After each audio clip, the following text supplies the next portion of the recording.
well, we'll just, a little government money and we'll have this detector. Yeah, but if that was already a diagnostic that theoretically, wouldn't they be making a lot of money on this? How come you haven't been funded? That's a serious question. And then when you do incentives, right, you want to make sure that they're honest in the sense that people aren't going to sort of collect a paycheck and not deliver anything. But we'll get into that in detail. All right, so that's detectors. What do you want to know about detectors? You really want to get out of class tonight. I can see that. Yeah. Like for detectors, is the market theory more like kind of like, I don't know, leaning towards like weapons make more money than detectors for those weapons? Well, no, so this is a really interesting question. So in general, why don't you, so you might have an earthquake kit at home, but why don't you have a civil defense kit? Well, because you assume that on the day government will deliver all that to you. Why should you invest in that, right? There's certainly, it's circular in a way, right? But there are things that you believe that you're not going to ever be called upon to invest in that. If somebody does it, the government will stand up and do that. And so there are a lot of detectors, right, that have no commercial application at all, and we wouldn't expect the market to deliver them unless the government makes a market, establishes, I want this thing, come to me with offers, and under the following specified circumstances you'll get paid. And for those things, the market tells you nothing, right? Because they wouldn't exist because this is something that only a military would want, or only Homeland Security would want, and people just aren't in the habit of buying this for themselves. So then the fact that it hasn't occurred already is sort of, so what? That's the nature of this. Of course it'll have to be bought, if at all, by the government. You don't get any power out of that. But what happens increasingly, right, is that people come to you with a suggestion that what you need to fund is X, and it's worth checking, right, when that comes in to say, well, is this something that, gee, it also cures cancer? Right? It also has a huge medical application. And then you have to wonder how many people have tried to make this work and haven't. Right? Why doesn't it exist already? So that's the point. All of these things are different, but one of the threshold things you want to ask yourself is, if this is, you see this a lot in like developing world disease programs. So Bill Gates Foundation all the time gets proposals from biotech companies that they have some new research tool. And it's going to be great for curing rheumatism, but in the meanwhile, it would work great for dengue fever. And then they have some elaborate thing that if you give us money to develop this for dengue fever, then we want to have the intellectual property rights so that we can sell the hell out of it for rheumatism. And my feeling is that almost always Bill Gates should run screaming from the room, right? Because if it was that good, to hell with dengue fever and Bill Gates piddling little amounts of cash, right? There are lots of people with a lot more cash who would have funded it for rheumatism, reserving, the intellectual property rights for the developing world on the side or something. So you should worry, right, if somebody brings you a general tool that's going to revolutionize all of biology and wants to put it on the Homeland Security budget, that's the tail wagging the dog. But a lot of these investments have that character, that people want to solve problems that are very, very general. And if they could be solved, you have to ask yourself why the commercial sector hasn't funded them already. Anybody else? All right, remediation. So I already said this, right, that nobody likes to talk about after the attack. So remediation sort of perpetually, there's an avoidance thing going on. But leave that to one side. How do you think about what you would like to invest in for remediation? Let's suppose that you have some perverse love of the subject of after biological weapons and nuclear weapons and all this other horrible stuff happens, and you just can't wait to wake up every morning and say, what would I need? Think about living in that world. No avoidance here. So what's special about this? Well, one of the things that people always emphasized in the Cold War is that improvisation is really, really important for two reasons. So it's not likely that you're going to have this event at all, but as they say in the parlance, it's a high consequence, low probability event. So so you might wake up in a world where this has happened, but most of the time you won't. And so ex ante, you can't justify building a whole elaborate response structure with like special firehouses already for this one WMD problem. if you're going to like make big investments, you're not going to do that until you're sure you have the problem. So you can't justify enormous expenses on the one hand, and on the other hand, read the remediation chapters, but how do we learn about cleaning up radioactive sites? Well, we screw up this, that, and the other. We have little accidents on the launch pad with live nuclear missiles. And then you learn how to clean up this problem or the other. It's all very patchy. What's really going to teach you about cleaning up is, well, these problems in Japan now, right? When you actually have the incident, you can actually learn a lot that you don't know on the existing R&D budget, or maybe couldn't do an experiment in the real world. You're going to have to be a little flexible and develop on the fly, right, how you fix stuff. All of that suggests, right, that you're not going to have a technology with a ribbon around it. That's not your goal. You want to have a knowledge base so that you can respond when the time comes and do what's sensible. So then what should you invest in before the event? Given that you've probably got a relatively small budget, what do? Well, the classical answers that they gave in the Cold War was you want to do things that would take a long time to develop. Some things, even if you have an infinite amount of money, are going to take a lot of time to develop. The Cold War example is large concrete foundations take forever to cure. So, you would want to do that. More realistically, R&D problems can't be solved often in a heck of a hurry in biology, even if money isn't going to help that. It takes so long to do the work. So if there's something you're really going to need, right, and time is the issue rather than money, then you should fund that. I think that's what I want to say about that slide. So for the rest of the talk, what we're going to do is we'll talk first about technology and then about social issues. The technology topic's a little bit arbitrary. Is what medical technologies would you want for remediation? How do you keep people from, help people recover? How do you remediate buildings and physical objects? And are there technologies that we used to know but we don't know anymore? That's something that people tend to overlook. Then we'll also look very briefly at social issues. We've already talked about the first one. I'm not going to say too much more about it, but it's this how clean is clean question. You're not really having a sensible discussion about remediation unless you tell me how clean you want to make the thing. And we've talked about that before, but the point is, the cost depends very sensitively on what that target is. And indeed, for things like radiological weapons, if you could commit that, gee, I don't think this is a big threat and I'm not going to spend a lot of money to clean it up, the whole value of the attack would go down, right? Because most of the costs of a radiological weapon are probably the cleanup costs. Other issues that come up, when you had these plagues in the United States before 1918, who's a doctor? We decide that state by state. Doctors can't cross over into other states. But if you have a plague like that, you want to move people around. One of the nice things about contagious diseases, if there are any nice things, is that they take 6 or 8 months to cross the continent. You can actually move the responders around. But even in 1918, when people were much less litigious and worried about such things, eventually they get like dental students out into the population to go administer first aid, all hands on deck. Of course you do that. But in the short run, there are all these issues about, well, who's credentialed? He's only credentialed in Wisconsin. Should he be practicing in Georgia? And you get the idea that the answer is hell yes, but in the instance, this was a big problem in 1918. I suspect it would be worse now. And then you have all these different agencies at various levels of local government, national government, state government, and they argue with each other. And how do you get them to play nicely? So we'll talk a little about that. Okay. So the technology side of this is, again, what would your wish list be? So for diagnostics, right, have you been exposed to something? The abbreviation is CBRN, right? So this is rad-nuc. What you would really like for rad-nuc applications in particular is a Euro-K marker is what they call it. And here's the problem. When radiation is invisible and it's really creepy, right? So whenever you have an incident like they did in Brazil in the 80s, roughly 1,000 people show up for everybody who's actually exposed. And if you're going to do a full-blown medical diagnostic as if they were all sick, right? There aren't enough first responders in the world to take care of that.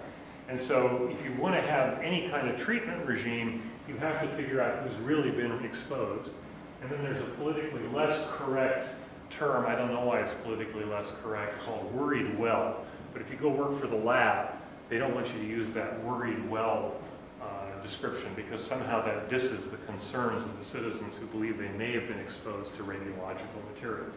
So you're supposed to politically correct call it okay markers and not worried well. But the sense in both cases is that most of the people who think they've been exposed are either neurotic or have some rational belief that they might have been exposed and should be checked, but you need to be able to do that in volume. And it turns out that the solution to this is this biomarker idea that every time you're exposed to something, there are some obscure markers in the body that really will say that you've been exposed to radiation and nothing else, or a collection of markers that if you see that constellation, yeah, this guy was actually exposed. And that's lovely, right? But what are they? And so you're now searching for like this constellation of 6 biomarkers among thousands that are possible. And again, there's this innovation question, right? How would you set that up? How would you get somebody to come up with the best set of them? Beyond your okay markers you haven't been exposed, you would like to use, again, it's a biomarker thing, you would like to know how much people who have been exposed have received as a dose. That obviously affects how you treat them. And then in general, you would like diagnostics not just for, well, you've been exposed to radiation, but also biological and what kind of organism have you been exposed to, and chemical and what organism have you been exposed to. And this is sort of similar technologies to what we talked about for detectors. You know, again, you've got some chip, and it's set up so that you run some fluid from the patient through all the wells in the chip. And now you can see that, oh, he has this organism in his blood, or, oh, he has this chemical weapon in his blood.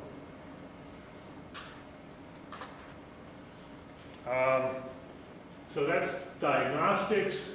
Obviously, you want to treat people. We saw the other day that there are all these, I like decorporation. It sounds ghostly somehow. But, you know, the idea is how do you get this stuff out of the body?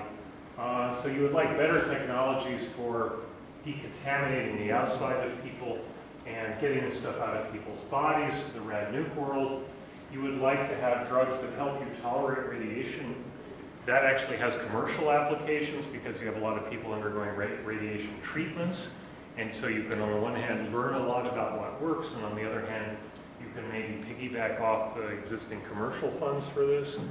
And you would like also, obviously, not just in rad nuke, but for biologicals, drugs that help you survive if you've been exposed to something. We saw this in the previous slides, right? Your chances of surviving really massive radiation exposures go way up if they give you all the best care and feeding already. So that's not a stupid thing to do. Although you wonder, right, if thousands of people are exposed, if they're all going to get that kind of nice hospital treatment. This always strikes me as a little obsessive, but the rad nuke community has been miserable for the last 70 years because they didn't know exactly the angle of the atomic bomb over Hiroshima, and they had these uncertainties in their data, and they all swear up and down that if there's a terrorist event, they're by God going to track everybody perfectly this time and be able to study them 50 years on. It seems selfish to me, but there you are. And I won't say much about this, but obviously there are huge mental health issues if you're going to have one of these events, as people say. And there's a detailed literature, you can get into it a little bit through the book for the course. I mean, the short answer is that nobody has any clear theory about how you treat people, and it's presumably going to be very different depending on whether it's chemical, biological, rad, or nuke. Why? Well, obviously with nuke, if you have a lot of blast victims lying around, you're going to have traumatic stress all over the place. If you have these basically invisible threats, right, and people are walking around worried that they might have been exposed, presumably that's going to present differently. One thing that they know, our ex-military guys aren't here, but the military has been in the business of patching up traumatized people and sending them back to the front for hundreds of years. And the one thing they know is that if you take the guy and you send him back stateside and you put him in intensive counseling, he's a basket case for life. Psychology doesn't seem to work that well that way. And people talk about key and sympathy things instead. But what you do is you take him out of the environment for a while, you put him around other people so he sees he's not strange, you patch him up and you send him back. Which sounds callous, but it has a better survival rate as far as people can tell. So people don't know much about what you would do with mental health, and it's hard for me to believe that really concerted research is going to improve our ability to manage those things. I mean, where do you get the experimental subjects? But I put it in here for the list of, for the sake of completeness. Certainly you can talk about making efforts to improve decontamination, decorporation, mitigation kinds of drugs. That's something you can study in connection with people undergoing radiation treatments. And a tracking system is an IT problem, so one can plan for that. All right. So what would you do for R&D? I've mostly said this. You really want these Euro-K markers. Otherwise, you just get buried for every person that you want to treat and 1,000 people who think they've been exposed. The numbers really are like that. And obviously, vaccines, if you think they're biological weapons. And honestly, I spend a lot of time trying to look for places where the system is out of whack. But if you do sort of back of the envelope, these things seem to be funded approximately at the right levels. There are deep questions about how you set up optimal incentives. And we'll talk about that again, but that's the part of this that's sort of scary. The amount of funding is about right. When you talk to people about how should you set up an incentive, they say things like, well, you got to patent it, right? And why you got to patent it? Well, so that the companies can commercialize it. Okay, but the national labs are perfectly capable of producing knowledge, and they produce working hardware for things like screening cargo containers. Livermore built one of those a couple of years ago. Is it really necessary to get GE the rights to everything that Livermore discovers so they can sell it to the government a second time? In our normal lives at universities, we believe that, by goal and everything should be patented, but that's because money's going to come back to the university and we're special. If you're trying to get things done at the lowest cost, it's not obvious that the first thing you would do is once you discover a technology for looking to see if nuclear materials are inside a shipping container, the first thing you would do is you would cheerfully say, and now GE should own all that technology. What did they do to develop it, right? But that's an urge that you get it now. And that's pretty transparently not carefully thought out. It's something to do with, political economy. So if you're going to do that, you should sort of know why you're doing it. All right. Remediation strategies, again, this is stuff I'm going to mostly rely on you reading the book and getting at least a flavor of it. But what do you do when there's radiological material in particular all over the place? Biological stuff, except for anthrax, tends to disappear after a while anyway. To some extent, even chemical weapons do.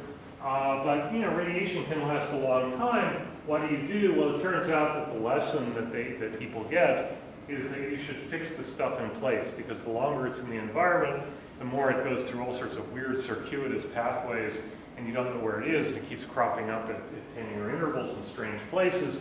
So you would like to fix the radiation right at the spot so it doesn't migrate. People talk about these plastic gel materials that harden and then you peel it off, hopefully taking out the radiation. How do you clean up buildings? There's been stuff about, do you tint the building and just fill it with some noxious gas if you think it's anthrax, right? Kill everything in the building. Various technologies for all this. What do you do with airport screening equipment, right? If you use the usual solution to everything, let's douse it with bleach. There's an obvious problem with that because it's not going to function afterwards. Attenuation and monitoring. Attenuation means leave it in place and then just look at it occasionally to see if it's still hot. Abandon the facility. We spend enormous amounts of research working on how to clean up marble. Marble is a difficult problem because it's porous. So if you get something nasty on marble, it's really, really hard to clean up. I assume all of this is about the Washington Monument, or maybe 3 other objects, right? At a certain point, do we really care? There aren't people. Most of these things, not the Washington Monument, but certainly all the other monuments date from the 1930s. I get the lump in my throat that everybody else does, but how much money do we spend on this? It's not people. Anyway, we spend a lot of money in practice worrying about these irreplaceable cultural artifacts. And in a world without WMD, that's an appropriate budget choice. If you have these really large WMD events that presumably are the reason that you're investing in the first place, you would probably have a different attitude the day after about, well, we can build a replica of that for a lot less, right? I mean, at some point, you would think that that would happen. And you see this, you can abandon the site forever. That's what happened in Chernobyl. Or you can tear up the building and cart it away, or you take up the soil and cart it away. That's what they did when they lost these hydrogen bombs in Spain. That's what they did over and over again in Japan now. You just cart away the topsoil. It's one of the best technologies you can do. So that's the kind of stuff that people do. Most of this is about rad nuke, but there are materials like anthrax, right, that you would douse with bleach. And most everything else dies in the environment. So you would presumably just let it attenuate, right? But those are the ways that you deal with this. What would you want from R&D? So for the rad nuke world, you want more of these gels to fix the contamination so it doesn't move. In spite of my snarky remarks, there's a lot of desire to have stuff to protect high-value structures, which are overwhelmingly marble public monuments. There's, by the way, a very big bias toward public buildings in general. We don't do plans for private buildings. Most of the value in the society is in private buildings, but the planning for the federal government is sort of about protecting the federal government. The other thing you would want, right, is you'd like to know where this stuff is, and that's mostly like building models of local weather to figure out which areas are probably hot, predictably. And if you can do that well enough, then you can take some of the weight off what your detectors have to do. And a huge gaping hole is that there's basically no technology at all for dealing with large biological contamination, which is overwhelmingly anthrax. But if you have a biological agent that stays in the environment forever, we've studied this at the level of cleaning up buildings. Occasionally people have done studies of how to clean up an airport.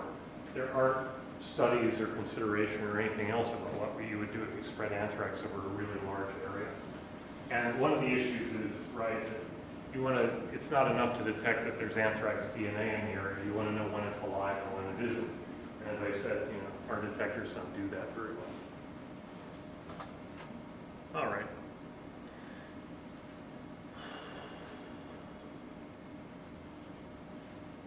So, we have some technologies, and what do people say you should spend more on?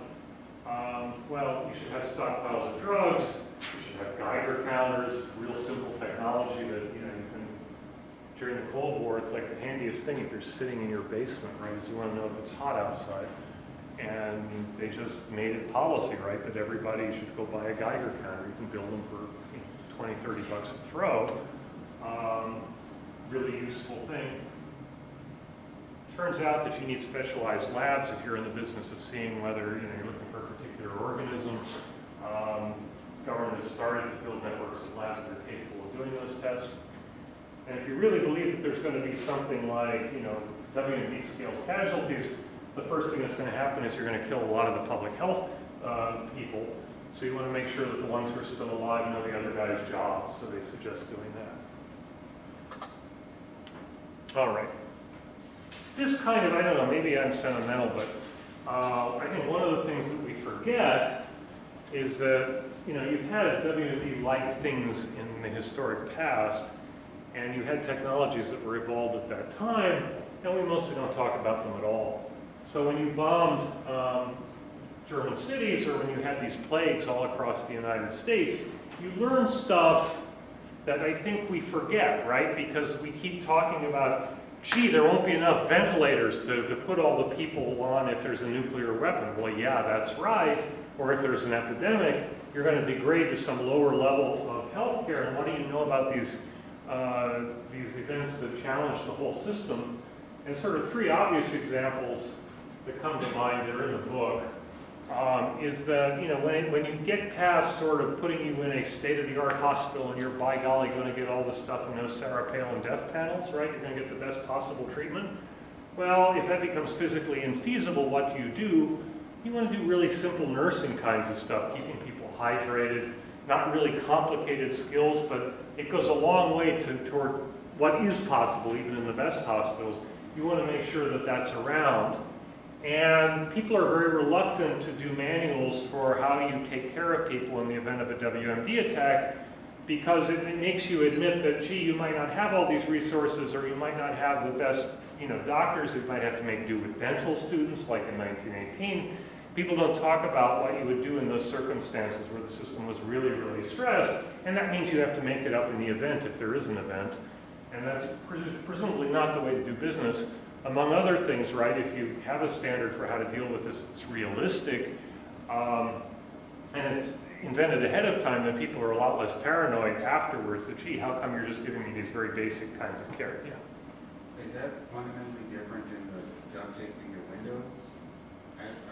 Yeah, because this is about care providers, right? So, I mean, the short answer to all of this is read Hershey's book, Hiroshima. And, they're stacking them up in the corridors, and the place is filthy, right? But they seem to have done a pretty good job, right, in this horrible world of pretty good job.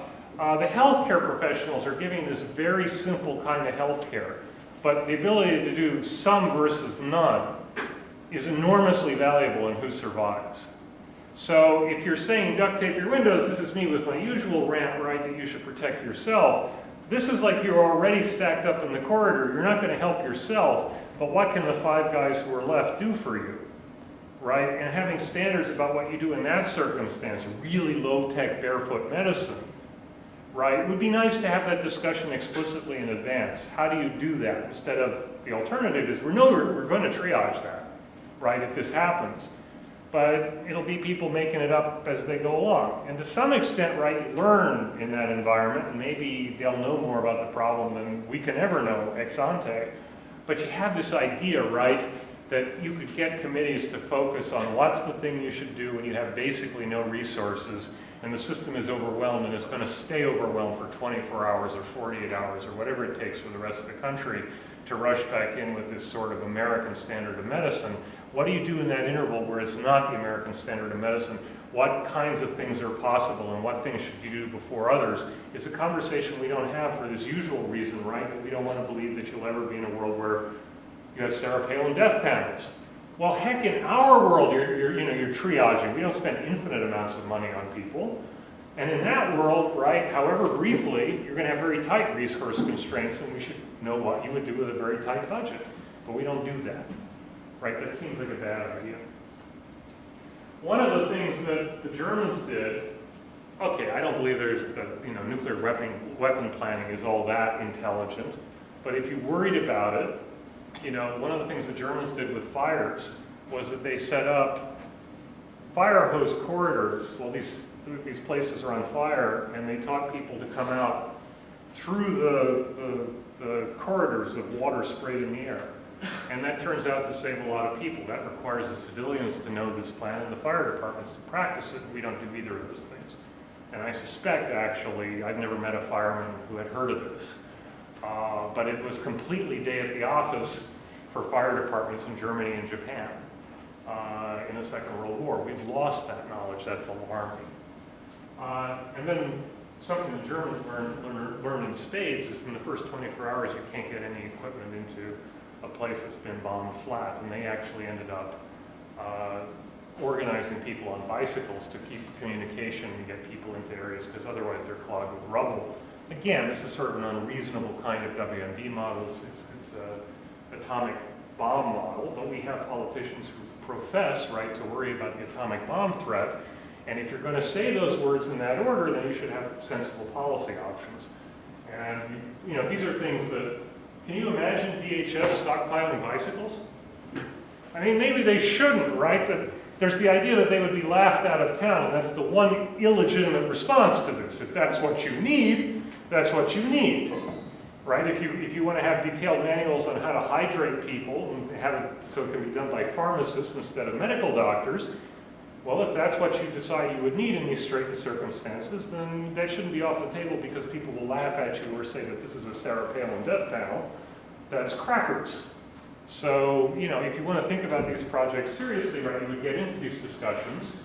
And I know why we don't. We're not sufficiently frightened of it, and that's good. If we only get frightened of it before it happens, then I would be content not to be frightened of it now. You just, it's not quite the way to do business. You would like to have this serious discussion, or none at all. And instead we have discussions about what we'll do about remediation and recovery, but they're all terribly expensive things that you know on the day won't happen if these are the events that people talk about. If it's WMD when people, weapons of mass destruction that kills 6 people, yeah, no problem. But we should be clear about what we're discussing, and if we believe that there's going to be a smallpox epidemic or something, then let's talk about it as if there are tens of thousands of people who are sick, right? It's a different discussion. Social issues. So this just comes up a lot. This is more in the nature of a problem. We'll talk about this in more detail next time. But we've already talked about, people don't like to talk about this subject, so there's psychology. Politicians who talk about this subject make people uneasy, and then they get ridiculed. There's a politics aspect. And I just want to say something here about federalism and institutions right now, because it clearly complicates all the American response discussions. So these are just various questions that come up. How clean is clean? Interoperability. How come the fire department's radios don't work with the police radios? Over in the engineering school, every time you go over there, they've got a new radio that has all the bands for all the departments. Is that the problem? So the cops nowhere have radios that interoperate with the fire department. And in fact, fire departments from neighboring counties don't have radios that interoperate with neighboring fire departments. Is the solution to this that we need better radios? What's the social science story here? Come on, a lot of you are political scientists, you know this story. Yeah. Well, for cities, they're basically like their own municipality or whatever, so they don't split costs for social services. So even though it might be more beneficial for cities to cooperate, like they don't necessarily pay for other services, so they might just like be more focused. Okay, so one question is that, there are a lot of counties in the Bay Area, and if there's going to be a big event in the Bay Area, it's going to be all hands on deck, and everybody's going to send their firefighters and cops to wherever it is, right? Like when there's a riot in Telegraph, people come in from all over the place to go deal with it. But beforehand, if I'm Sonoma County or something, no matter how much I spend within my budget, I can't change the outcome in the Bay Area at all. I'm just a little department. So I'll do nothing, right? Because no matter what, this is like us and the Europeans in NATO. We always spend much more than the Europeans because after all, if Belgium triples its budget, it doesn't change anything, right? So the Americans always end up holding the bag. So that's that story. But what's another reason why the cops and the firemen don't have radios that talk to each other? They don't want to talk to each other, right? The next thing is somebody will give somebody orders, right? These are rival organizations. They don't like to have, they like their independence. This is engineered that way. And so you need some kind of solution, right, that, I don't know, maybe can't be done, that encourages them to talk to each other. It's a problem. So what are other things that come up in this system? Well, we have these elaborate rules for whether drugs work, and they involve testing in animals, and for weapons, chemicals, or weapons diseases, you can't do that testing ethically, so when you have a waiver, when people are getting sick out in the streets, are you going to try this drug even though it doesn't meet the usual criteria? So it's not clear, right, how that system works. When somebody declares a quarantine, what level of government gets to do that? Already talked about credentialing doctors. During the anthrax attacks, which obviously are a small event in American life, you have this spectacle that the CDC issues advice about what people should do, when they should think they're exposed, when they should take treatment, in particular when they should take antibiotics. And the Maryland Health Department says, we don't know if we agree with that, and go on for a long time saying they don't think that you should follow the CDC guidelines, and eventually they come up with their own. And in the meanwhile, the county health departments disagree with both of these guys, and the hospitals and the physicians disagree with the various government sources. The physicians are much more aggressive about treatment. They're much less aggressive about treatment because they don't worry about contagious diseases as much. They care about the patient in front of them. So, you know, there's an incentive for the public health people to be very aggressive about curing people who are probably not sick, to keep this stuff from spreading. The physician's pledge is to the individual patient, so he gives different advice relative to these authorities, and all these guys argue with each other. Right? I mean, it seems like a horrible outcome. If only because if I have 6 people arguing with each other, I most naturally don't believe any of them. So that's something that we do badly. You saw this in Katrina. When does the state request assistance? The federal government says, well, we can't assist people until there's a request. What if the state is stupid? And there's this question that you talked about. You have lots of jurisdictions, and what if nobody, the little guys don't prepare? All right, look, I said, and I was lying, that I'd get you out early, but at least I'll get you out a little early. Let's call it a day at this point. Thank you for coming in. And now we're right with the schedule again, and I don't see any reason why we'll fall behind, so that's all good. Thanks so much. See you on Wednesday.